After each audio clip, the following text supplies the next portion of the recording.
Al-Imam Al-Bukhari, Bapak Ibu sekalian, itu bahkan matanya buta saat mulai menghafal.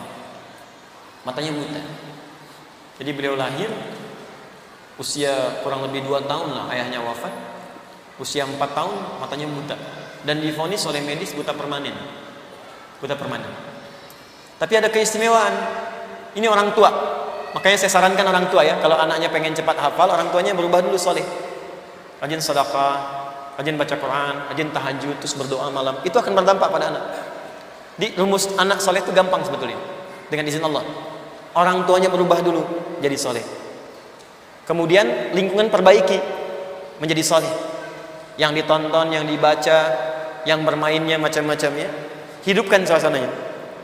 Nah, yang paling menarik, ini ayah meninggal, ibu single parent. Tapi kerjasama orang tua saat ayah masih hidup itu berjalan di ibunya diteruskan. Seperti Al-Imam Asy-Syafi'i, bapaknya meninggal, ibu masih hidup single parent.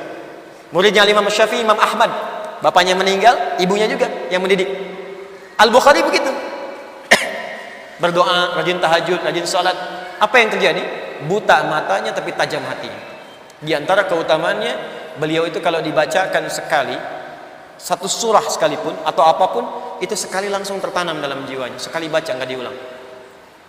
Satu kali ketika sedang pergi ke kutab, talaqi Quran, datang dengan masuk ke kelas, ada senior-seniornya, kemudian dibacakan oleh gurunya surat Qaf, surah 50 itu sampai selesai.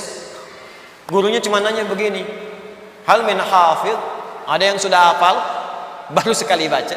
Al-Bukhari kecil yang nggak ngelihat itu cuma angkat tangan begini, hafidhtu ala sadri nafsi, saya sudah menghafalkannya dalam jiwa saya, dalam kepala saya. Jadi ada hafal di dalam kepala, ada hafal di luar kepala.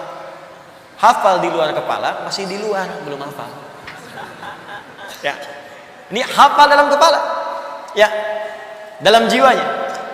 Gurunya kaget, dipanggil ke depan, tangan ya bunai, datang ke depan, coba bacakan. Begitu dibaca, masya Allah, bacaannya sempurna, makhrajnya, sifat hurufnya dan sebagainya. Begitu selesai, diwasiatkan oleh gurunya, minal an tadrusul hadis, mulai sekarang ananda belajar hadis, karena Quran itu jamin kemudahan, hadis tidak. Sungguh Allah telah berikan kemuliaan kepadamu, mudah sekali Quran bagimu, maka berangkatlah ke hadis bersamaan. Pulang dari situ ke rumahnya, bertemu ibunya, cerita, bicara, ya amati, tadi begini. Kata ibunya, nah, iktafi bil Quran, mulai dengan Quran dulu. Kamu kan ada keterbatasan. Beliau yakin dengan gurunya. Makanya di sini penting keyakinan kepada guru. Taat pada orang tua, yakin pada guru. Ketika kaidah ilmu, maka ilmu yang dipakai. Kalau kaidah taat, siapa yang lebih dulu dahulukan? Ya, yang paling mendekatkan diri kepada Allah, itu yang kita taati. Setelah itu turunkan, siapa yang paling dekat dengan kita, yang mengarahkan kita, itu ditaati. Ibu taati. Tapi ketika bicara kaidah ilmu, para ulama di sini lebih paham. Maka dialogkan di sini. Kata anaknya, kata Al-Bukhari, la uridul Quran, saya yakin guru saya itu insya Allah benar mewasiatkannya. Uridul hadis, saya pengen belajar hadis. Lalu Al-Bukhari meninggalkan ibunya, meraba jalan masuk kamarnya. Ibunya melihat itu, mulai merasakan dalam jiwanya rasa sedih gitu, haru. Maka segera ini bu bisa diikuti. Kalau anak sudah mengatakan, pengen jadi penghafal Qurannya, Pak, aku pengen ngasih mahkota buat papa, bisa. Itu segera sambut Pak, Bu. Karena Quran itu mau hibah, pemberian. Apa Anda jangan kira orang pintar ranking 1 IPK 4 bisa hafal Quran, belum tentu. Quran itu pemberian. Begitu anak mengatakan aku pengen ngasih mahkota, Anda langsung peluk dia, masuk ke mihrab, hamparkan sajadah, minta kepada Allah taufik. Itu yang dilakukan Ibunda Al-Bukhari. Maka beliau datang kemudian ke mihrabnya, hamparkan sajadah, berdoa di situ. Perhatikan doanya. Yal basir, yalladzi ala kulli syai'in qadir, a'id basiratabni. Ya Allah yang Maha menatap, basir.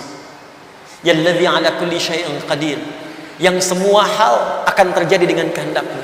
A'id basiratabni, mohon kembalikan penglihatan anakku. Saat ibunya sedang membaca ini, anaknya sedang mengulang surat Qaf tadi.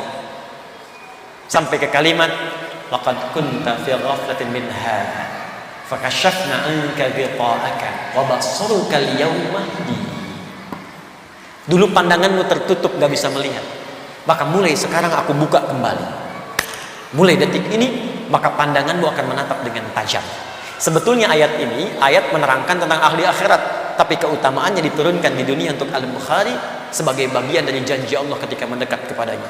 Kata Allah, nggak ada yang tidak mampu bagiku, aku sembuhkan sekarang. Kata medis, buta permanen. Kata Allah, nggak ada yang mustahil. Seketika ketika nyampe ayat itu, pandanganmu akan terbuka dengan tajam. Ibunya lelah berdoa, tertidur.